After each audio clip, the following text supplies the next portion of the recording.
Hello అన్నయ్య, hello, ఎక్కడున్నారా? ఇప్పుడే ఎగ్జామ్ రాసి బయటకు వచ్చాను. సరే, నీతో అర్జెంట్గా ఒక విషయం మాట్లాడాలి. డెక్కన్ పార్క్ వస్తావా? నేను ఇక్కడే ఉన్నాను. 10 minutesలో ఉంటా. బాయ్.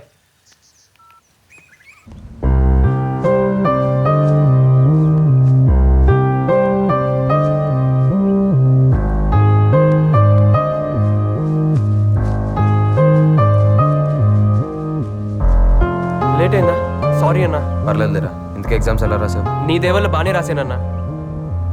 ఫ్యూచర్ ప్లాన్ ఏంటి? కొత్తగా అడుగుతావేంటన్నా? జాబ్లో జాయిన్ అవ్వడం, కీర్తి వాళ్ళ పేరెంట్స్తో మా మ్యారేజ్ విషయం మాట్లాడాలి. అవును, ఏది ఇంపార్టెంట్ మ్యాటర్ మాట్లాడాలన్నా? నాకు నీ హెల్ప్ కావాలి. నీకు నా హెల్పా? నాకు ఇంత హెల్ప్ చేసి నీకు ఏ హెల్ప్ అన్నా చేస్తానా? ఏం కావాలో అడుగు. రేయ్, నేను అడిగింది నువ్వు ఇవ్వలేవు కానీ. అది కాదన్నా. ఏంటి, నీకు నా మీద నమ్మకం లేదా? నువ్వు అడిగింది నా దగ్గర ఉంటే అరక్షణలో తెచ్చి నీ ముందు పెడతానన్నా. అడుగన్నా, నీకేం కావాలో అడుగు.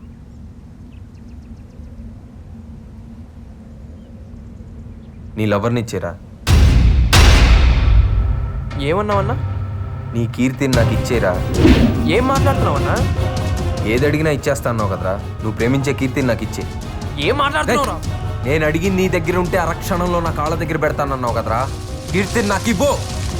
నీ ఎప్ప నా కీర్తి మీద మోసపడతావరా? నువ్వు ఎంతో మంచోడు అనుకొని అందరికి నువ్వు దేవుడు అని చెప్పాను రా. అట్లాంటిది నేను కీర్తి కావాలరా. నీ కీర్తి ఏంట్రా? నువ్వు కీర్తిని చూడక ముందు నుంచే అది నా పెళ్ళం. అది నా పెళ్ళం. అది నా పెళ్ళం. అది నా పెళ్ళం. అది నా పెళ్ళం.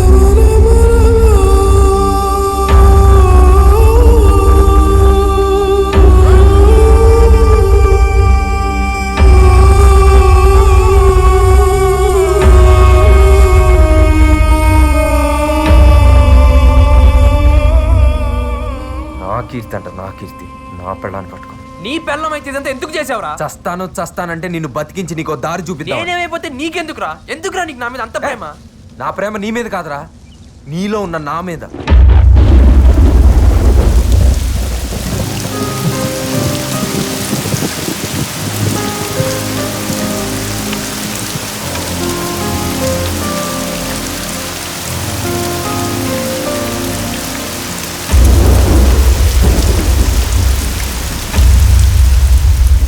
నేను నీలాగే మిడిల్ క్లాస్ కుర్రాడిని. చెన్నైలో ఉండేవాడిని. నాకు చదువు తప్ప వేరే ధ్యాస తెలీదు. 10th, ఇంటర్మీడియట్, ఎంసెట్ అన్నిట్లో నేను టాపర్నే. మా నాన్న నా కళల్ని కూడా ఆయన కంటూ పెంచారు నన్ను. ప్రతి ఒక్కళ్ళు ఒక గోల్ పెట్టుకొని చదవాల్సిన టైం ఇంజనీరింగ్. నేను ఎంతోమంది గొప్ప సైంటిస్టులు ఇన్స్పిరేషన్గా తీసుకొని ఒక రీసెర్చర్ అవ్వాలనుకున్నాను. అదే నా లక్ష్యంగా ఇంజనీరింగ్లో జాయిన్ అయ్యాను. 2 అడుగులు వేశాను, 3వ అడుగు తడబడింది. కారణం కీర్తి. హైదరాబాద్ నుంచి వచ్చి మా జూనియర్గా జాయిన్ అయింది. తన నవ్వు, నడక, అందం, క్యారెక్టర్ ఒక్కటేంటి, కీర్తి నాకు చాలా నచ్చింది. తన గురించి ఆలోచించడం మొదలుపెట్టాను. తన వెంటే తిరిగాను. నాకు తెలియకుండానే తనతో ప్రేమలో పడ్డాను. కీర్తి పైన కలిగిన ప్రేమ నా లక్ష్యాన్ని మర్చిపోయేలా చేసింది. కీర్తికి నా ప్రేమ విషయం చెప్పాలని చాలాసార్లు ట్రై చేశాను. ధైర్యం తెచ్చుకొని ఒకరోజు నా మనసులో మాట చెప్పాను. I love you.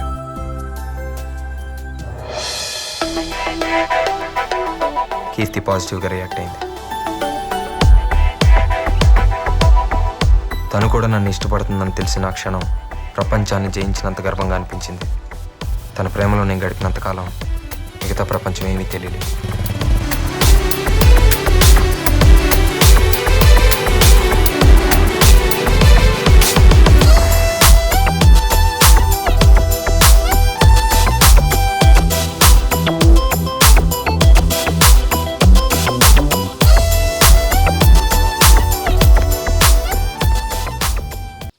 Third year exams అయిపోయినాయి. ప్రేమలో పాస్ అయ్యాను అనుకున్నాను, కానీ ఎగ్జామ్స్లో ఫెయిల్ అయ్యాను.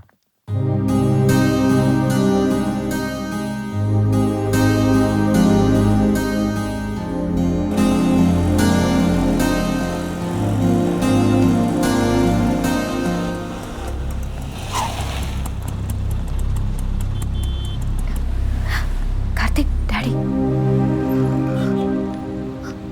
ఏంట్రా ఇది? ఇంకోసారి మా అమ్మాయితో కనపడ్డావా పోలీస్ కంప్లైంట్ ఇస్తాను. డాడీ, కీర్తి వాళ్ళ ఫాదర్కి మా విషయం తెలిసిపోయింది.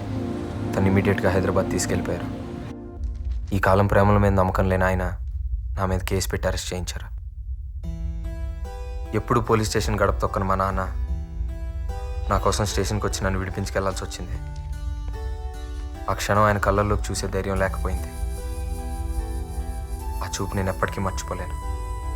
నా కొడుకు స్టేట్ ర్యాంకర్ అని అందరితో గర్వంగా చెప్పుకోవాలనుకున్న మా నాన్న ప్రేమలో పడి నేను ఇలా అయిపోయానని తట్టుకోలేకపోయారు. కుప్పకూలిపోయారు.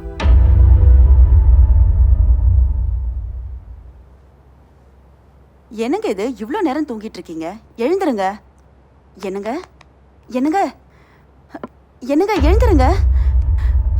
கார்த்திக், என்னங்க கார்த்திக், என்னங்க எழுந்துருங்க. எழுந்துருங்க. என்னாச்சுப்பா? அப்பா அப்பா அப்பா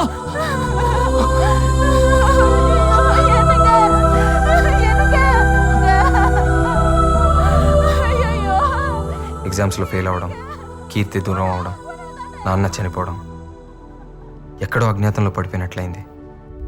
అంతా శూన్యంగా అనిపించి ఒంటరితనం వేధించింది. ఆ ఏకాంతంలో ప్రేమకు అర్థం మారింది. నాన్నను కోల్పోయిన నేను ఇంకేది కోల్పోకూడదు అనుకున్నాను. నమ్మకంతో, బాధ్యతతో కొత్త ప్రయాణం మొదలుపెట్టాను. కీర్తి అర్థం చేసుకుంది.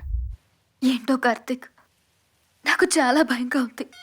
నువ్వు లేని జీవితం ఊహించడానికే కష్టంగా ఉంది. టెన్షన్ పడకు. టెన్షన్ కాదు కార్తిక్, నా పరిస్థితి అర్థం చేసుకోమని చెప్తున్నాను. ఇప్పుడు ఏం చేద్దాం? పెళ్లి చేసుకుందాం.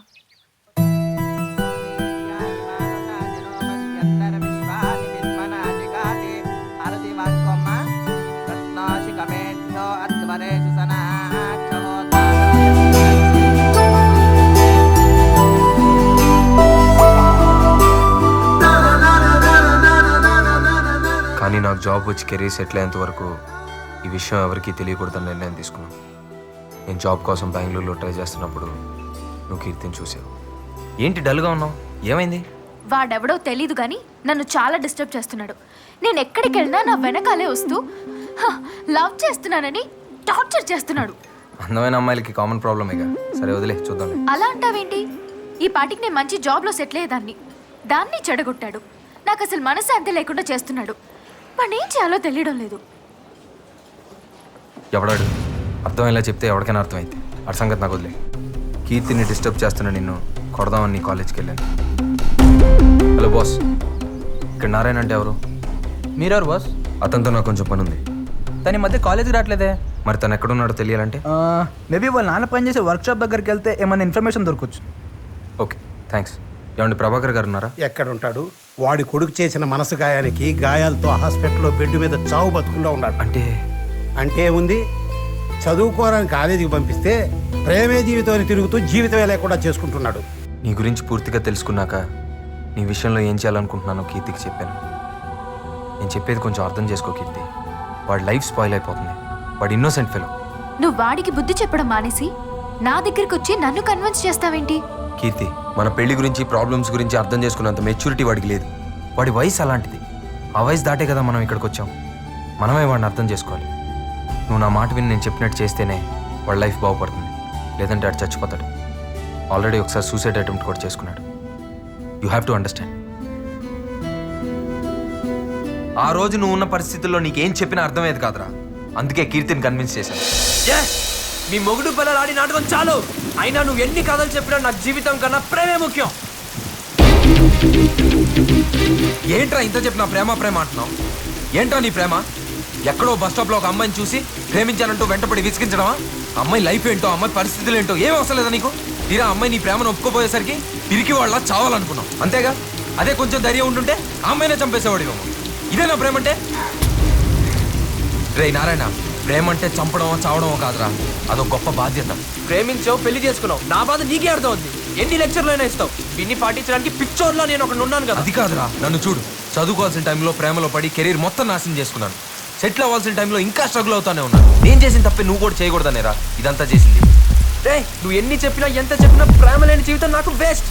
నాకు చావు తప్ప వేరే దారి లేదు. రే, నేను చెప్పాల్సింది చెప్పాను. ఇక నీ జీవితం నీ చేతిలో ఉంది. బతికి సాధిస్తావో చచ్చి ఓడిపోతావో నీ ఇష్టం.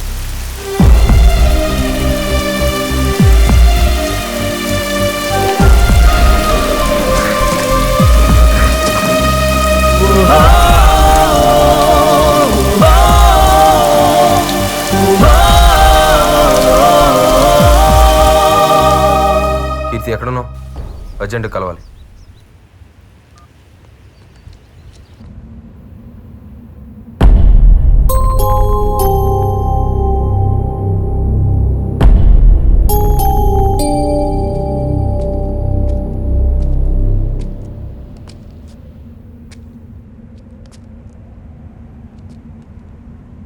ఏంటి డల్గా ఉన్నా?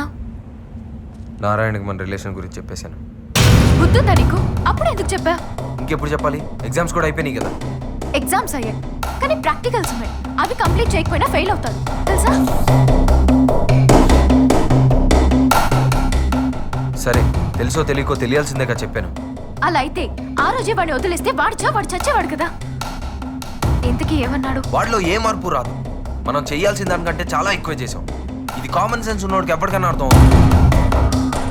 వాడు వచ్చి నీతో ఎంగేజ్మెంట్ అంటే తట్టుకోలేక నిజం చెప్పేశాను. ఇంకా ఎంతకాలం నా భార్యను ఇంకోటి ఎవరికి యాక్ట్ చేయమనాలి? నా వల్ల కాదు. మనం చేసింది అర్థం చేసుకుంటే వాడి జీవితమే బాగుపడుతుంది, లేదంటే నాశనం అవుతుంది. అరే ఇంత చెప్పినా ప్రేమే ముఖ్యం అంటే ఎవడు కాపాడగలుగుతాడు? చాలు, ఇంకా వాడికి మనకి సంబంధం లేదు.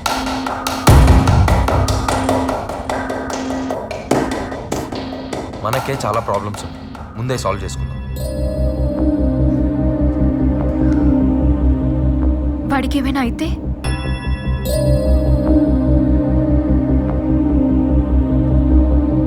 మన ప్రయత్నం ఫెయిల్ అయినట్టే. కార్తీక్ నన్నే ఉద్ధరించాడు. పడిపోతున్న నాకు చెయ్యని తెచ్చి మళ్ళీ అక్కడే వదిలేశాడు. ప్రేమలో ఫెయిల్ అయిన నేను జీవితంలో ఏం సాధించాను? నిన్నలో ఉన్న ఆనందం రేపులో లేదు. ఇంకెందుకు బ్రతకడం? ఈ ప్రపంచంలో నేను ఒక్కరికే సమాధానం చెప్పాలి. నన్ను క్షమించు నాన్న. మై డియర్ లిటిల్ సోల్జర్స్, యుద్ధానికి బాగా ప్రిపేర్ అవుతున్నట్టుంది. ఇంతకీ నారిగడేట్రా? ఇంటికెళ్ళి ఉంటారా? అన్ని చూసి రాసేది కదరా, ప్రాక్టికల్ గవర్నమెంట్ వాళ్ళు చేసుకోవాలి. నాకు తెలుసు బే. థియరీగా నారిగడు ఉన్నాడు కానీ ప్రాక్టికల్స్ గా దేవుడు ఉన్నాడు రా. ఆయనే దోలు తీరుస్తాడు. నారాయణ పేరెంట్స్ రా. Good evening everybody. లే రండి రండి. అందరూ బాగున్నారా? బాగున్నాం. కూర్చోండి అండి, కూర్చోండి. అయినా మీరేంటి అంకుల్ ఈ టైంలో? ఏం లేదు, రేపు నారాయణ పుట్టినరోజు, వాడి కోసం కొత్త బట్టలు తీసుకొచ్చాం. అవును, ఏడి వీడు? అదేంటి అంకుల్, వాడు ఎగ్జామ్ అయిపోయిన తర్వాత హాస్టల్ కూడా రాలేదు, ఇంటికి వెళ్ళాడు అనుకున్నామే. హాస్టల్ కి రాలేదు, ఇంటికి రాలేదంటే ఎక్కడికి వెళ్ళి ఉంటాడు? కంగారు పడకు. అంకుల్ మీరేం టెన్షన్ పడద్దు. ఇక్కడికి రాలేదంటే మా ఫ్రెండ్ వాళ్ళ ఇంటికి వెళ్ళి ఉంటాడు. మీరు నిశ్చింతగా ఇంటికి వెళ్ళండి. రేపు పొద్దున్న కాలేజ్కి వచ్చేయండి. వాడిని తీసుకొచ్చే బాధ్యత మాది. కిరణ్, ఈ బట్టలు వాడికి ఇచ్చే. Okay uncle, everything no problem. ఎక్కడికి వెళ్ళి ఉంటాడు? పద వెతుకుదాం.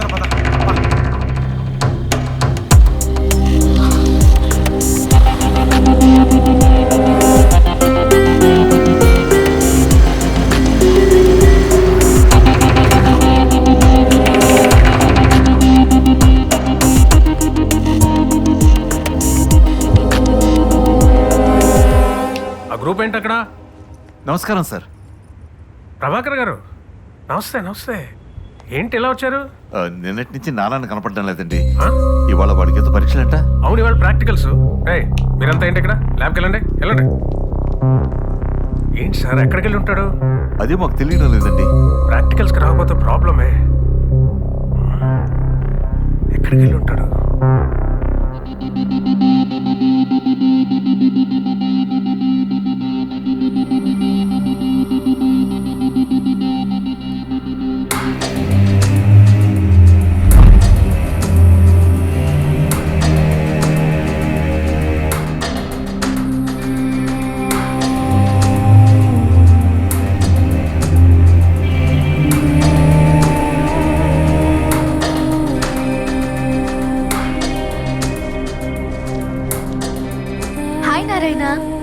ఎగ్జామ్స్ ఎలా రాసావు?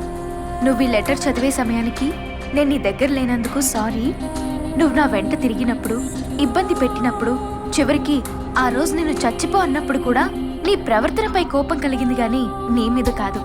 నీ గురించి కార్తిక్ ద్వారా తెలుసుకున్నాక నా వల్ల నీ కెరీర్కి ఇబ్బంది కలగకూడదని కార్తిక్ కోరుకున్నట్టు ఫైనల్ ఎగ్జామ్స్ వరకు నిన్ను డిస్టర్బ్ చేయకుండా స్నేహంగా ఉన్నాను. కేవలం నీకోసమే మా ఇద్దరి రిలేషన్ తెలియకుండా దాచిపెట్టాం. నువ్వు అర్థం చేసుకుంటావని అనుకుంటున్నాను. నువ్వు టాలెంటెడ్ స్టూడెంట్వే కాదు, అందరి ప్రేమను పొందగలిగే అదృష్టవంతుడివి. నా మాటలు గాని నా ప్రవర్తన గాని నీకు బాధ కలిగించే విధంగా ఉంటే క్షమించమని అడగను, అర్థం చేసుకోమంటున్నాను. తప్పు ప్రేమలో కాదు, ప్రేమ అంటే ఏంటో తెలుసుకోలేని మనలో ఉంది. నువ్వు తెలుసుకుంటావనుకుంటాను. నువ్వు అనుకున్న స్థాయికి కాదు, ఊహించని గొప్ప స్థాయికి చేరుతావు. నీ మంచిని కాంక్షిస్తూ, నీ విజయాన్ని ఆకాంక్షిస్తూ పుట్టినరోజు శుభాకాంక్షలతో congrats and all the best.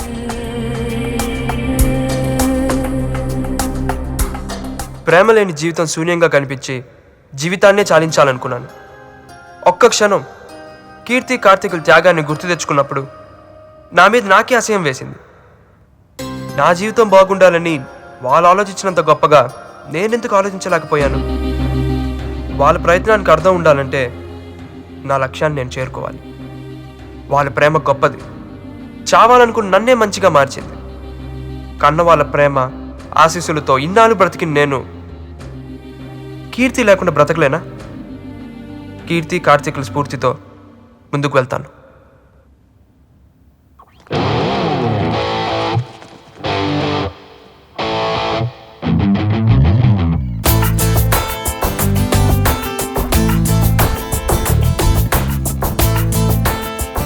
Narayana, నువ్వు కనిపించట్లేదని నీ పేరెంట్స్ కంగారు పడుతున్నారు. నైట్ అంతా ఏమైపోయావు?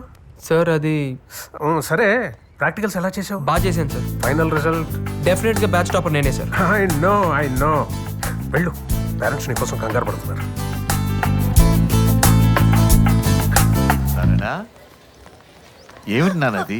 నేనంతా ఏమైపోయావు? ఎక్కడికి వెళ్ళిపోయావురా? నేను రాత్రంతా ఎంత టెన్షన్ పడ్డామో తెలుసా? రై, ఆ కార్తీక్ గారు ఏమైనా ప్రాబ్లం క్రియేట్ చేశాడా? కార్తీక్ దేవుడురా, ఇప్పుడే వస్తాను నాన్న. హలో హలో అన్నయ్య. ప్రాక్టికల్స్ ఎలా చేసావు? చాలా బాగా చేశాను. నెక్స్ట్ ప్లాన్ ఏంటి? ఇంకేముంది, జాబ్లో జాయిన్ అయ్యి గేట్కి ప్రిపేర్ అవడమే. All the best. థ్యాంక్స్ అన్నయ్య.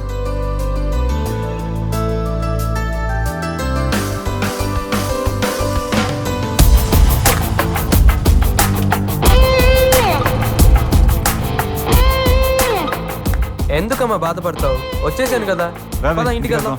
రే పదరా. రే అన్నట్టు ఈ రోజు విష్ చేస్తారా మాత్రం చాలదు, అందరు ఇంటికి వచ్చి భోంచాలి. పదండి. అబ్బా ఎగ్జామ్ టెన్షన్స్ అయిపోయాయిరా. Every year, InfoWorld honors senior IT executives who have demonstrated creative, effective leadership in inventing, reproposing, managing, and deploying technology-disciplined organization. This year, our company employee, Mr. Narayana Swamy, has achieved this award. Thank you, sir. Good evening, everybody. Today I'm very proud in receiving this award, and I'm very much thankful to my chairman, Mr. Mari Lakshma Reddy. Personally, I would like to share a few words. See you. Behind every successful man, there is a woman. But in my case, there is a couple. A couple who taught me what life is. And I'm very much thankful to my parents and who all helped me to what I am in this stage.